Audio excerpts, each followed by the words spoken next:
Japan built the oldest wooden structures on Earth. The temple complex at Horyu-ji, near the city of Nara, has been standing since the 7th century, over 1,300 years.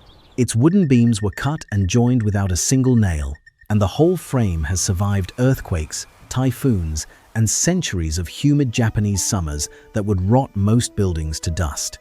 And the country that pulled that off now demolishes the average house after 38 years.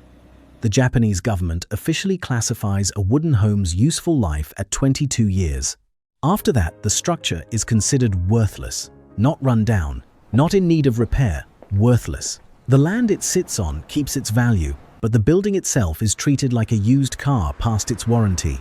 What nobody knew, at least outside Japan, was that this wasn't some ancient cultural tradition of impermanence. It was engineered, built by a century of earthquakes, fire, war, and laws stacked on top of each other, until the traditional Japanese house went from being one of the most sophisticated structures on Earth to something the country actively threw away. But this story doesn't start with the demolition crews. It starts with the carpenters. For centuries, the people who built Japan's homes and temples belonged to a lineage of craftsmen called miyadaiku, temple carpenters who trained for decades under a single master before they were trusted to work on their own. The training wasn't a few years at a trade school.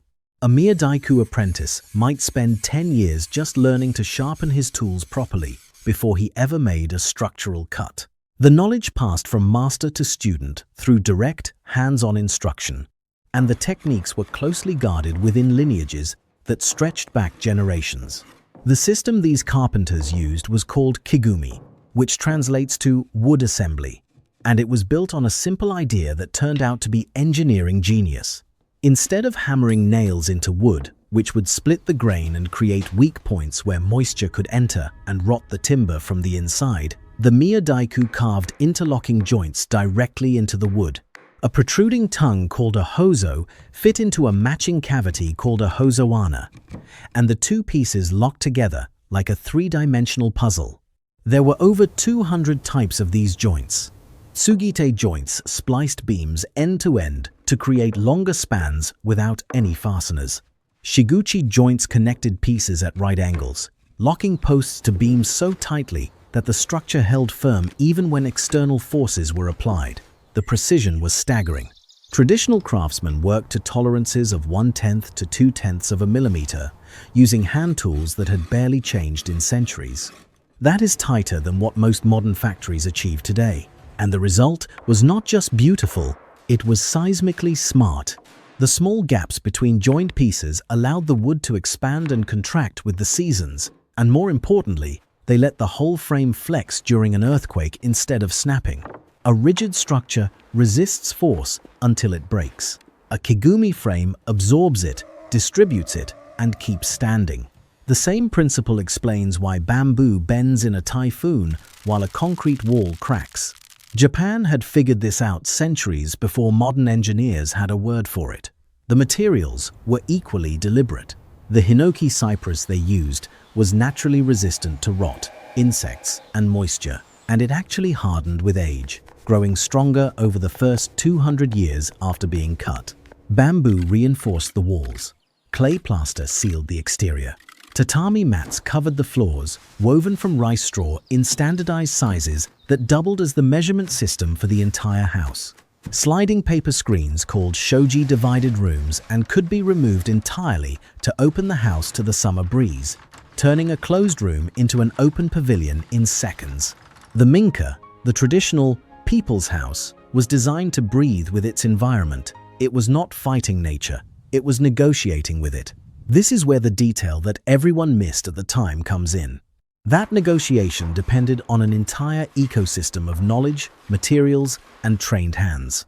The miyadaiku passed their techniques from master to apprentice across generations. The hinoki cypress took decades to grow to usable size. The tatami weavers, the plaster mixers, the shoji papermakers, all were separate crafts with their own apprenticeship traditions. The whole system assumed a world where time was cheap and craft was everything. That world ended in 1868. When Emperor Meiji took power, and ended more than 2 centuries of Japanese isolation. The government launched a deliberate campaign to remake Japan in the image of Western industrial nations. This was not gradual. It was a calculated, state-driven transformation. Foreign engineers and architects were brought in from England, France, Germany, and America. The goal was not just new buildings. It was a new identity. Western-style construction in brick and stone was meant to signal to the colonial powers of Europe and America that Japan was modern, powerful, and worthy of being treated as an equal. In Tokyo, the government rebuilt the Ginza district after a devastating fire in 1872, using Western-style brick buildings designed by a British engineer named Thomas J. Waters. The central government actually prohibited the reconstruction of traditional buildings in the burned area. Brick and stone were the future. Wood and paper were the past. The problem was that almost nobody could afford these new Western buildings. The brick structures in Ginza sat mostly empty because they were too expensive for the merchants and families who had lived there before the fire. And in a humid climate like Japan's, brick and stone trapped moisture in ways that made the interiors uncomfortable in summer. Japanese carpenters, trained in wood and lacking any knowledge of masonry, responded with something clever. They invented a hybrid style called gyofu, pseudo-Western architecture, where they used their traditional wood frame skills but plastered the exterior to look like stone or brick. From the outside, a gyofu building looked Western. From the inside, it was Japanese wood construction wearing a costume. That's not a typo, by the way. An entire architectural movement was essentially a national disguise. And the Japanese carpenters who built these hybrid structures were, in a real sense, using the skills they had spent their lives mastering to erase the visual evidence that those skills existed. The cultural pressure ran deeper than architecture. The Meiji government was remaking everything, from the legal system to the school curriculum to the military uniforms. Western was modern, Japanese was backward. This was not subtle, it was national policy. And for the first time in the history of Japanese building, the people who knew how to build the old way were being told that the old way was the problem. Meanwhile, the class system that had defined who could build what for centuries was being dismantled. Under the old Tokugawa shogunate, only samurai could build 3-story structures. Merchants and farmers were restricted in the height, appearance, and scale of their homes. The Meiji era abolished these restrictions, meaning anyone could build whatever they could afford.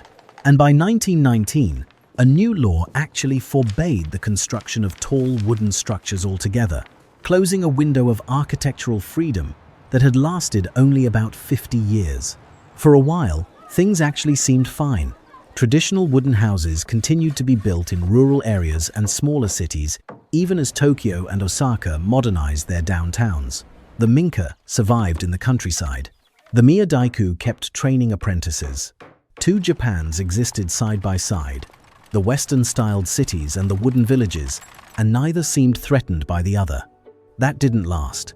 On September 1st, 1923, a magnitude 7.9 earthquake struck the Kanto region at 2 minutes before noon. The timing could not have been worse. Across Tokyo and Yokohama, families were cooking lunch over open flames on traditional charcoal stoves called shichirin and clay ovens called kamado. The earthquake shattered the wooden houses and sent those cooking fires tumbling into the wreckage. 136 separate fires broke out across the eastern side of Tokyo within minutes. A typhoon passing off the northern coast was pulling strong winds through the Kanto region, and those winds turned individual fires into firestorms that merged into walls of flame. The wooden houses of the poorer neighborhoods east of the Sumida River, densely packed along narrow alleys, burned like kindling. People fled toward the river, and hundreds drowned when the bridges collapsed under the weight of the crowd. Tens of thousands gathered on an open patch of ground near the riverbank, and a 300-foot-tall fire tornado surrounded them and killed an estimated 44,000 people in that single location. The earthquake and fires lasted 46 hours. When they were over, more than 40% of Tokyo had been destroyed. Over half the brick buildings in the region collapsed. More than 140,000 people died, and 1.5 million were left homeless. The economic damage amounted to roughly 40% of Japan's entire GDP. At the time, the national annual budget was 1.4 billion yen. The earthquake caused 5.5 billion yen in damage. If you're wondering how that's even legal, so is everyone else. Because what happened next was a policy decision that would shape Japanese construction for the next century. The government looked at the wreckage and identified wooden construction as the primary killer, not the earthquake itself, which lasted only about 14 seconds. The fires. Dense wooden neighborhoods with narrow alleys, traditional cooking methods over open flame, and no fire breaks had turned a survivable earthquake into a national catastrophe.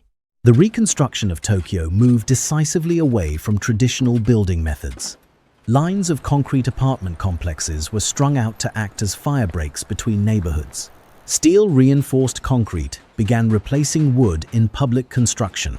The same thing that built Japan's most beautiful homes, the same wood that had held Horyu-ji together for over a millennium, was now officially the enemy. In 3 decades, on what had been a trajectory toward eventual modernization anyway, this decision seemed small at the time. It wasn't. 22 years later, the lesson of 1923 got repeated at a scale nobody could have imagined. During World War II, American B-29 bombers targeted Japanese cities with incendiary bombs specifically designed to exploit the one vulnerability that traditional construction could never overcome: fire. On the night of March 9, 1945, 279 bombers dropped over 1,600 tons of napalm and incendiary clusters on Tokyo. The bombing was codenamed Operation Meeting House, and it struck while families slept in their wooden houses. The resulting firestorm destroyed over 267,000 buildings and killed an estimated 100,000 people in a single night. 16 square miles of the city burned to ash. 65 Japanese cities were bombed during the war. The raids wiped out a quarter of all housing in the country. In Tokyo alone, 65% of residences were gone. 15 million people across Japan were left homeless. After the war ended, Japan faced an impossible equation. Millions of people needed homes immediately, and there were almost no homes left. The government responded the only way it could, with fast, cheap construction at massive scale. The houses built during the post-war boom were wooden, because wood was still the most available material, but they were nothing like the minka that had come before. Gone were the miyadaiku craftsmen spending months on a single frame. Gone were the 200 types of hand-carved joints. Gone was the hinoki cypress that took decades to grow to usable size. In their place came standardized lumber, factory cut to uniform dimensions, hammered together with metal nails on construction timelines measured in weeks instead of years. These houses were functional. They kept the rain out and the family in, but they were built to last a generation, not a century. And because they were built quickly and cheaply, they began to deteriorate quickly too, confirming a belief that would harden into national policy. Japanese houses are temporary. So yeah, not great. In 1950, the Japanese government passed the Building Standards Act, the country's first comprehensive construction law. The act introduced mandatory earthquake resistance calculations for all new buildings. For the first time, every structure in Japan had to meet engineering standards for how it would perform during a seismic event. Traditional minka construction, with its flexible Kigumi joints and independent stone pier foundations, didn't fit neatly into these calculations. The new math wanted rigid connections, reinforced foundations, and measurable structural loads that could be plugged into formulas. Kigumi joints were brilliant, but they were difficult to quantify on an engineer's spreadsheet. In 1971, after a major earthquake in Tokachi, the code was revised again, tightening requirements for reinforced concrete structures. Then came the update that changed everything. In June of 1981, Japan introduced the new earthquake resistance standards. Buildings constructed after this date had to withstand significantly stronger seismic forces, roughly 50% more than the old standard required. The 1981 revision created a hard line in Japanese construction history. Every building in the country was now classified as either pre-81 or post-81, and the pre-81 buildings were officially considered to have, in the government's own words, insufficient seismic resistance. Every traditional minka in Japan fell on the wrong side of that line. If you're finding this useful, consider subscribing. We cover stories like this every week. So, what came before the 1981 code looked tame, but what the Kobe earthquake revealed in 1995 made all of that look like a warm-up. On January 17, 1995, at 5:46 in the morning, a magnitude 6.9 earthquake hit the city of Kobe. The timing was catastrophic. Nearly everyone was asleep in their homes. The most vulnerable structures were traditional wood frame houses with heavy tile roofs. Tiles designed to resist the typhoons that regularly hit the region, but that could weigh as much as 2 tons. These massive roofs sat on light wooden frames. When the frames gave way, the roofs pancaked straight down through the walls and floors, crushing everyone inside before they could even wake up. Over 6,400 people died. Roughly 80% were crushed to death by collapsed buildings and fallen furniture. The elderly were hit hardest. 85% of deaths were people over 50, people who slept on the ground floors of older homes and could not move fast enough when the shaking started. The casualties were concentrated in neighborhoods crowded with older wooden houses along narrow streets, the same kind of dense wooden neighborhoods that had burned in 1923. Over 100,000 older wooden buildings collapsed. More than 7,000 structures burned in fires fed by overturned kerosene heaters and ruptured gas lines. Broken water mains made firefighting impossible, creating scenes that survivors compared directly to the Great Kanto earthquake 72 years earlier. And no, I'm not making that up. The parallels between 1923 and 1995 are almost eerie. The data that emerged afterward was devastating for traditional construction. Buildings built before the 1981 code had a collapse rate above 55%. Buildings built after 1981, nearly none collapsed. In Kumamoto, where the study data was clearest, every single reinforced concrete building that collapsed was from the old standard. Not one post-81 structure experienced full collapse. The correlation between old construction methods and death was now backed by thousands of data points from a modern earthquake in a modern city. Japan's response was the 2000 revision of the Building Standards Act. This update specifically targeted wooden houses. It mandated continuous concrete strip foundations instead of the independent stone foundations that traditional houses used. It required specific earthquake resistance grades, a housing performance labeling system, and ground investigations before construction could begin. No traditional minka would pass these requirements. The Kigumi joinery, the raised wooden floors, the stone pier foundations, the flexible frame that had served Japanese builders for centuries, none of it met the new code. You could still build a wooden house in Japan after 2000, but it had to be a modern wooden house, engineered with reinforced connections and poured concrete and metal hardware. The craft of the miyadaiku was not banned by name. It was simply made irrelevant by a legal framework that did not have a category for it. And if that were the only problem, the traditional house might have survived as a cultural artifact, maintained and preserved the way castles and cathedrals are maintained across Europe. But Japan had one more factor that no other country shared: the scrap and build culture. In most Western countries, a house appreciates over time. An old craftsman bungalow in Los Angeles or a Victorian townhouse in London can sell for millions precisely because it is old. The history, the charm, the original millwork, all add value. In Japan, the exact opposite is true. A house begins losing value the moment someone moves in. After 10 years, a Japanese home has lost roughly half its value. After 20 to 25 years, the physical structure is considered completely worthless. Only the land it sits on retains any worth. This is partly because of the building codes. When the earthquake standard is updated every few decades, every house built to the old standard becomes, in the public mind, outdated and potentially unsafe. Why buy someone's 20-year-old house when you could tear it down and build a new one that meets the current code?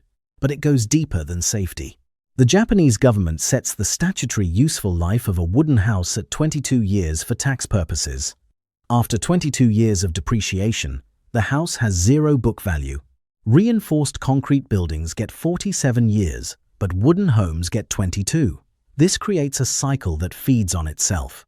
Nobody maintains a house that will be worth nothing in 2 decades, so the houses deteriorate faster, which confirms the belief that old houses are not worth keeping, which means nobody buys them on the resale market, which means they get demolished. A house in Japan is treated less like a home and more like a consumer product, something you use for 1 generation and replace with the newest model, like a phone or a car. The numbers tell the whole story. In Japan, resale housing makes up only about 14.5% of all housing transactions. In the United States, that number is 81%. In England, 86%. The average age of a demolished Japanese home is just 38 years. In the UK, the average house has been standing for over 100 years and is still being lived in. Japan's housing depreciation rate runs about 6% annually, compared to roughly 1% in the United States. For a traditional minka, a house designed to stand for centuries and to grow stronger with age, as the hinoki cypress hardened, this culture is a death sentence. Nobody will maintain it because the maintenance cost exceeds its market value. Nobody will buy it because a new house is always preferred. And nobody can legally build a new one using the old methods, because the construction techniques do not comply with modern building codes. The result is the Akiya crisis. As of the most recent government survey, approximately 9 million homes sit vacant across Japan, roughly 14% of all residential properties in the country. About 3.85 million of those are classified as outright abandoned, 80% more than 2 decades earlier. In rural areas, entire villages are emptying out as Japan's population shrinks and ages. Nearly 30% of the country's residents are now over 65, roughly 3 times the global average. The median age in Japan is 49, the second highest in the world, trailing only Monaco. Young people move to Tokyo and Osaka for work. Their parents' houses in the countryside sit empty. When the parents die, the children inherit properties they do not want, cannot sell, and sometimes cannot even legally transfer, because ownership has become tangled across multiple generations of heirs who may not even know each other. The traditional Kominka, the beautiful old wooden houses that once defined Japanese rural life, are being torn down by the thousands to make the land more attractive to buyers, or simply because a standing house creates tax obligations and liability that an empty lot does not. As one Japanese real estate listing put it, no new houses can be built with the traditional construction method under current law, and the high craftsmanship is in danger of becoming a dying art. There is a strange twist at the end of all this. While Japan demolishes its traditional houses, people in other countries are buying them, disassembling the timber frames beam by beam, numbering every joint, shipping the pieces across the Pacific, and reconstructing them overseas. In Oregon, a Japanese Kominka was rebuilt as a tea and guest house, blending the original timber frame with modern insulation and foundations that meet local building codes. The craftsmen who reassembled it were Japanese, working with an American team using the same Kigumi joints that Japanese law had functionally made obsolete. The same house that Japan considered worthless was treated as a treasure on the other side of the ocean. And inside Japan, a small counter-movement is growing. Craftsmen and architects are working to preserve Kominka by renovating them with modern earthquake reinforcements, while keeping the original frames intact. Local governments in some rural prefectures offer subsidies and tax breaks to encourage people to move into and restore vacant traditional houses. In April of 2024, the government introduced mandatory inheritance registration, giving heirs 3 years to register title transfers with penalties for non-compliance, trying to untangle the ownership chaos that keeps millions of properties in legal limbo. Foreign buyers, drawn by viral videos of beautiful abandoned properties selling for almost nothing, are purchasing Kominka and posting their renovations online, generating international attention that feeds back into domestic preservation efforts. One former model from Sweden bought an abandoned 11-room farmhouse in Kujukuri for about $15,000 and turned it into a luxury Airbnb, earning $11,000 a month. But the math remains brutal. Renovating a severely aged Kominka can cost anywhere from 3 million to over 15 million yen, depending on location and structural condition. Many buyers, foreign and domestic, walk away after the first site visit when they see the extent of the deterioration. Over 30% of vacant houses have unclear ownership, with multiple heirs who cannot be located or who refuse to agree on what to do with the property. And the building codes still do not accommodate traditional construction methods. Every renovation requires creative engineering workarounds, hybrid solutions that bolt modern seismic hardware onto ancient timber frames, adding cost and complexity that defeat the economics for most buyers. The tension at the center of all of this is almost philosophical. Japan's building codes save lives. The evidence from Kobe is unambiguous. But the same codes that protect people from earthquakes have also severed a line of architectural tradition that stretched back over 1,000 years. Safety and heritage are pulling in opposite directions, and so far, safety has won every round. Horyu-ji still stands. Over 1,300 years of earthquakes, typhoons, wars, and fires, and the oldest wooden structure on Earth is still there, maintained by the same tradition of miyadaiku carpenters who built it. The 5-story pagoda in its western precinct has weathered every seismic event the Japanese archipelago has thrown at it since the 7th century, its flexible Kigumi frame swaying with the shaking exactly the way its builders intended. Built to last was once the founding principle of Japanese construction. Now the government's own tax code says 22 years. The people who carved 200 types of joints by hand, who trained for decades before touching a temple beam, who built structures that outlasted entire empires, they are not being replaced. The apprenticeships are shrinking, the knowledge is thinning, and the houses they built are being torn down faster than anyone can count them. One 38-year-old demolition permit at a time. If this story surprised you, the video on screen right now goes deeper into how Japan's population crisis is reshaping entire cities. Click it